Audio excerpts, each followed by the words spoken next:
I'm in the Better Homes and Gardens Test Kitchen here in Des Moines, Iowa, the headquarters of Meredith Corporation. And with me is this trusty pal, the Better Homes and Gardens Cookbook. The 17th edition just came out in September. And inside, you're going to find so many recipes, more than 1,000 classics, family favorites, passed down from generation to generation, as well as some new trendy recipes.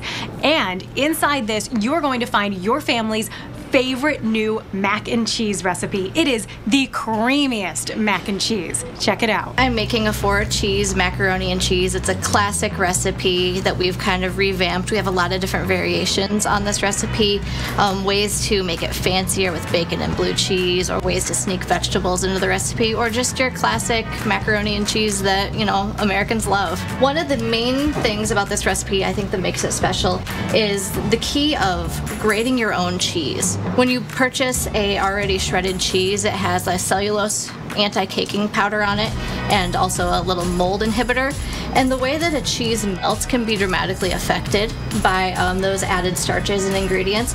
So we find that for the best sauce, for the creamiest, not grainy sauce, we just grate our own cheese. As you can see, for this recipe, since it's a 4-cheese, we're starting off with some Swiss, Gouda, some Parmesan, and then just some classic sharp cheddar to really round out the flavor.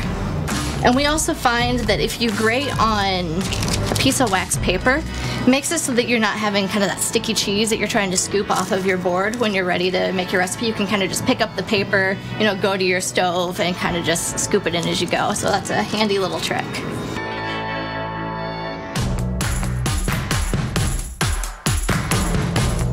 So as you can see, we have some nice bubbling around the edge of our pot. That means that our sauce has come to a boil and we've been able to thicken our starch. You can see we've picked up a little bit of body on it. So the next thing we're going to want to do is turn our heat to a nice low setting when you're stirring in your cheese. You want to do it gradually. You don't want your heat too hot or you could break the cheese sauce. And then from here, you just start adding your cheese little by little, making sure that you keep whisking. Just get it nice and incorporated as you go. And once you get it all stirred together, you're ready to put it in your casserole dish, and then just take a little bit of melted butter, some panko breadcrumbs is a really great option. It has a little bit more texture. It's a lighter, crispier breadcrumb. Just stir some panko breadcrumbs, some butter, and some additional Parmesan if you have it on hand to kind of flavor that up. Sprinkle that on top of your macaroni and cheese in your dish. Throw it in the oven for about a half an hour just to kind of toast that up, heat everything through, and you've got a wonderful dish that'll feed about 8 people.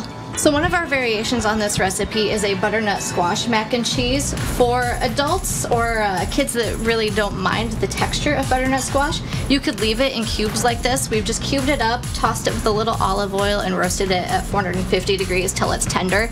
If you're trying to be a little sneakier and incorporate it in without the kids knowing, just take this, throw it in a food processor, or even use a potato masher, kind of puree it up to get a smoother consistency. Just throw it in your white sauce when you're making your mac and cheese. The kids will never know what's in there. Adds a ton of vitamin A, some fiber, a little bit of vitamin C, so it really amps it up. This is the 4-cheese macaroni and cheese made in the Better Homes and Gardens Test Kitchen.